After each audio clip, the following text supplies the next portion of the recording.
Bonjour à tous, aujourd'hui une clé pour réussir dans sa vie, apprenez à vous consacrer du temps pour vous faire plaisir.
Bonjour à tous. Donc aujourd'hui, euh, nous allons voir donc les caractéristiques des êtres de lumière. Très tôt dans leur vie, en fait, ils se sentent différents. Très souvent, ils se sentent isolés des autres, seuls et incompris. Et ils devront trouver son propre chemin dans leur vie. Ils auront des difficultés à se sentir donc à l'aise dans les emplois traditionnels et ou structures organisation. Les êtres de lumière sont naturellement anti-autoritaires, ce qui signifie qu'ils résistent naturellement aux décisions ou aux valeurs basées uniquement sur le pouvoir ou la hiérarchie. Ce trait de caractère est présent même s'ils paraissent timides. Voilà. Donc l'aisance même de leur mission sur la Terre. Les êtres de lumière sont attirés par l'aide aux personnes, soit en tant que thérapeutes, enseignants. Ils peuvent être psychologues, guérisseurs, guides, bénévoles, etc. Leur profession est directement liée à l'aide aux personnes, leur intention de contribuer au plus grand bien des êtres humains est clairement présent et trouve les meilleurs outils thérapeutiques par rapport à la pathologie du consultant, car ce sont des passionnés et ils ont le recul nécessaire à savoir que telle thérapie fonctionne pour telle problématique que l'autre ne fonctionne pas, car ils l'ont expérimenté. Ce sont des patrons. Hein, ils ne vivent que de leur passion de guérisseurs, de psychologues ou autres. Hein, ils sont indépendants, ils ne travaillent pas pour la société proprement dire, c'est-à-dire qu'ils n'ont pas de patron. Hein, ça, c'est la mission d'incarnation d'un guérisseur. Un guérisseur est toujours un enseignant, arrive un moment. Leur vision de la vie est teintée d'un sens spirituel de la façon dont toutes les choses sont liées les unes aux autres, car tout y est connecté, ils portent consciemment ou inconsciemment des souvenirs dans les sphères de lumière non terrestres.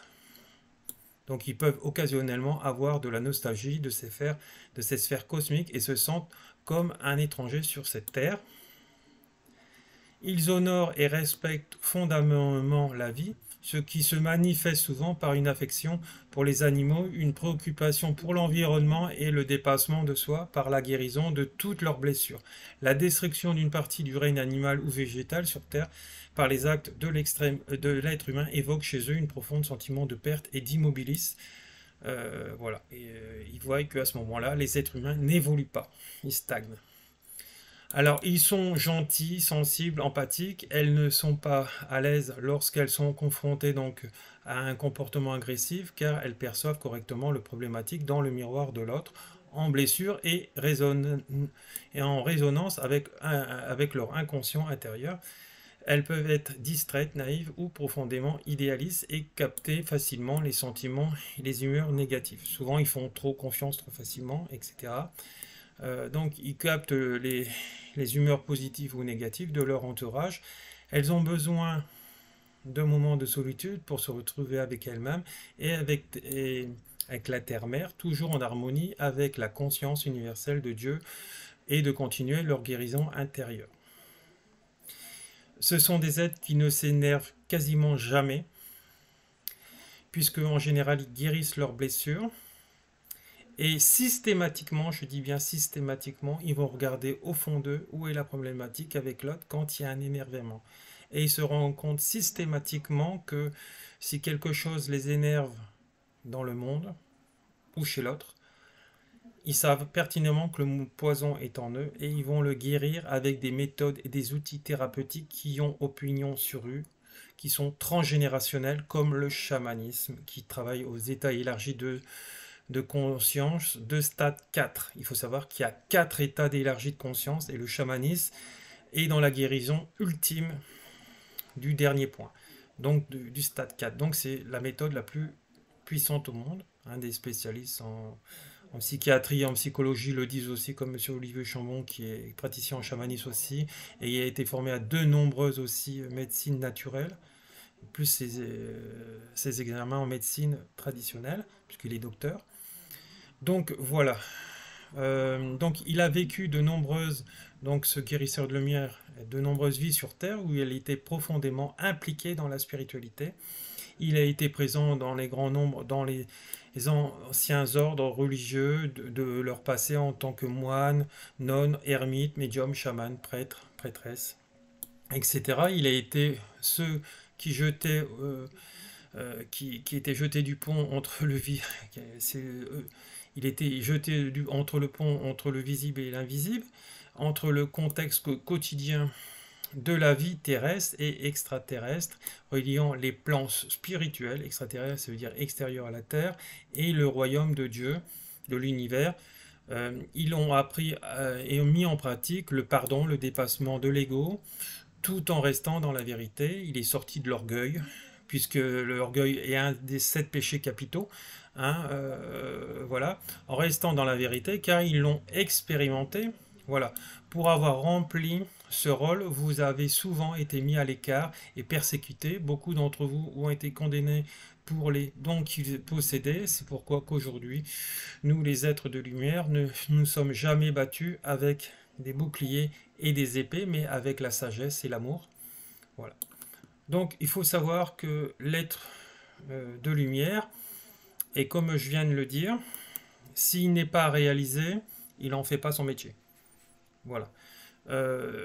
Il y existe, sans vouloir me comparer ou sans vouloir comparer les choses, puisqu'on c'est aussi, pour certains vont paraître ça comme l'ego, mais vous savez que à travers les âges, il y a eu des gens qui ont été très célèbres au niveau de la spiritualité. On voit l'abbé Pierre, Mère Teresa, Jésus, Marie, et puis d'autres grands noms que Gandhi par exemple, voilà.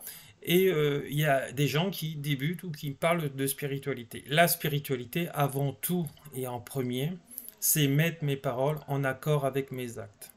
C'est pour ça qu'on sait qu'une personne spirituelle, elle met en accord ses paroles avec ses actes uniquement, sinon elle n'est pas spirituelle.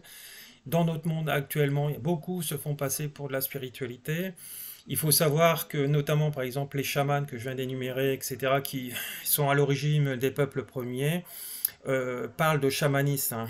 Et un vrai chaman ne dira pas je fais du transgénérationnel avec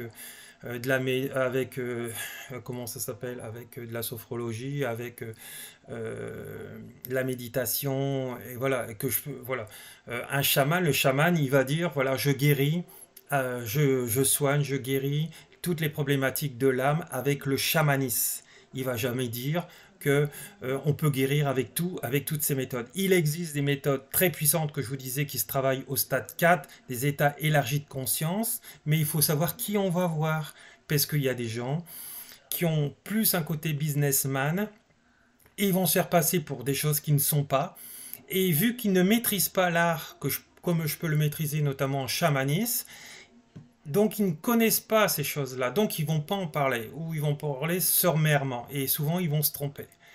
Donc le vrai chaman, il va vous parler de toutes les choses en chamanisme, de tous les soins chamaniques dans le détail comme je peux faire, et il va jamais vous dire que le transgénérationnel ça se guérit avec du reiki, ou ça se guérit avec du magnétisme, ou ça va se guérir avec une autre méthode. Non, le vrai chaman, il vous dit les choses. Moi, j'ai expérimenté les choses, j'ai été formé au magnétisme, au reiki, à plein de choses, à la médiumnité, etc., où j'ai travaillé mes dons, notamment donc au Brésil, dans les cliniques spirituelles, notamment, où j'ai été révélé par rapport à certains guérisseurs là-bas.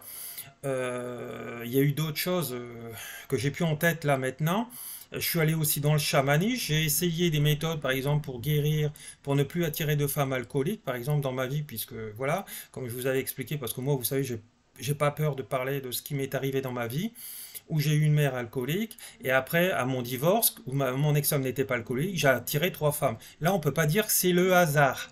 Donc voilà. Donc là, on se rend compte. Donc j'ai essayé avec le magnétisme, avec le Reiki, avec différentes méthodes que je viens de vous énumérer précédemment. Ça n'a pas marché. Ça a marché uniquement avec le chamanisme où j'ai gommé ça de ma vie et je n'attire plus de gens comme ça.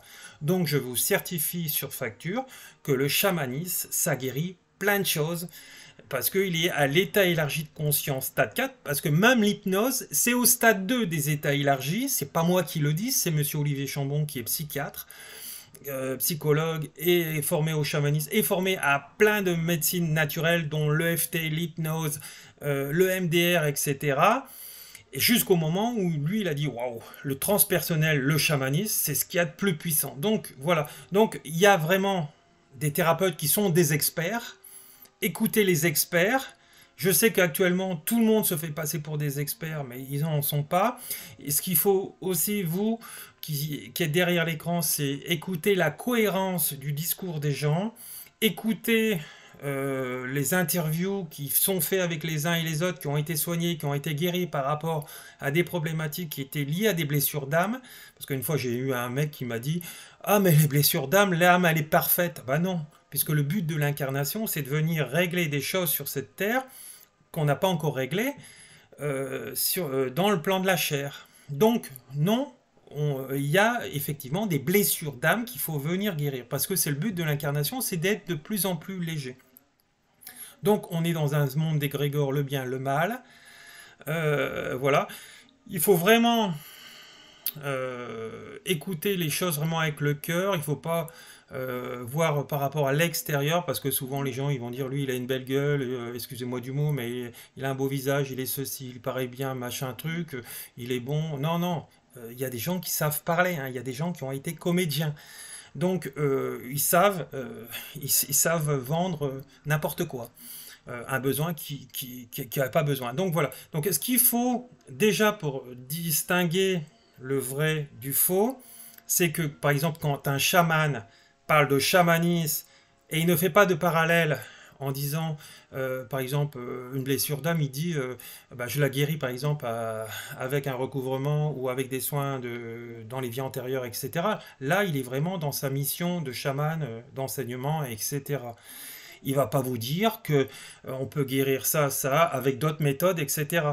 Puisque de toute façon, cette personne souvent ne les a même pas essayées. Voilà. Alors moi, quand je compare d'une méthode à une autre, c'est parce que mes consultants qui sont venus à moi maintenant m'ont dit, Monsieur Martel, j'ai essayé ça, c'était pas concluant. Il y a des petits trucs qui ont bougé, admettons, ou rien du tout. Et puis voilà, et maintenant, vous, bah, il n'y a plus rien, c'est guéri, c'est soigné, voilà. Donc moi, je dis les choses comme elles sont. Alors je sais que ça peut paraître brutal pour certains, bah oui, parce qu'ils n'ont pas suffisamment travaillé sur eux, ils ne sont pas reconnus non plus pour certains. Donc ça gêne, hein, c'est encore lié à une blessure d'âme. Et, euh, et voilà, et même l'incompétent veut se faire passer pour un compétent. Parce que parfois, bah, il y a aussi des gens qui sont non réalisés, ils voudraient tous être thérapeutes, par exemple, comme moi ou comme d'autres, mais ils travaillent à l'usine encore. Et donc, bah, il y a une forme de jalousie, encore une question d'ego, d'orgueil, etc. Et donc, pour eux, bah, ils vont commencer à comparer, et puis à dire, bah non, bah lui, si par exemple il est trop cher, bah, forcément c'est un escroc. Vous voyez, donc là, on tire, on va n'importe où. Actuellement, les gens en sont là parce qu'en fait, ils sont pas dans la réussite beaucoup. Donc voilà, donc moi je veux rester positif, je vous préviens sur certaines choses pour justement que vous ne vous fassiez pas avoir. Je veux pas non plus tirer la couverture à moi en disant que je suis le meilleur. Ce qu'il faut justement c'est le bouche à oreille, uniquement le bouche à oreille. Voilà, c'est comme disait le Dalai Lama, ne croyez pas sur facture, tout ce que je dis, moi je vous dis pareil, et expérimentez, vérifiez par vous-même, demandez à des gens qui ont fait ce que je suis en train de vous dire, et vous verrez. Hein, voilà. On peut réellement comparer quand deux choses ont été faites. Voilà. Donc c'est pour ça que souvent, quand je fais des interviews avec les uns et les autres, je leur demande, voilà, qu'est-ce qui a bougé, comment c'était, quels sont les degrés, etc. Et souvent, les gens le disent, ils disent, le chamanisme, il n'y a rien au-dessus. Donc voilà, donc bah, je vous remercie à tous. N'oubliez pas de liker, de partager et de vous abonner à cette chaîne YouTube. Ça fait remonter les algorithmes Facebook parce que justement, bah, quand vous aidez votre prochain, vous vous aidez vous-même et voilà, tout ce que vous créez, vous avez forcément un retour. Donc restez dans le bien, dans le bien, dans le bien et vous recevrez du bien, etc. Et si actuellement il y a des parties sombres encore chez vous, bah, c'est parce que il y a encore des nœuds karmiques qu'il faut aller soigner, guérir. Et la méthode chamanique, c'est en tout cas celle que j'utilise, c'est l'une des plus puissantes qui existent dans le domaine de la médecine naturelle. Parfois, il faut allier les deux médecines aussi ensemble, la médecine allopathique et la médecine naturelle, etc. Voilà, donc pour avoir, voilà, et on s'en retrouve, on le retrouve notamment en Europe, beaucoup en Suisse, en Angleterre, en Allemagne, où vraiment le parcours de soins, souvent, il est de plus en plus coordonné comme ça. Notamment en Chine, où j'ai eu la chance d'aller, où j'ai vu que le parcours de soins était toujours lié. C'est-à-dire que quand le médecin, vous allez voir le médecin traitant, après il vous envoie chez le psychologue, il vous envoie chez l'énergéticien, etc. Tout est complet. Sauf qu'en France, eh ben, on a tout séparé parce qu'il y a aussi malheureusement encore des conflits d'intérêts, notamment beaucoup là-dedans. On l'a vu avec la dernière crise sanitaire qu'il y a eu. Voilà, je vous remercie à tous. N'hésitez pas, vous pourrez me joindre sous cette vidéo. Il y aura tous les éléments pour pouvoir me joindre. Voilà, merci à tous. Au revoir.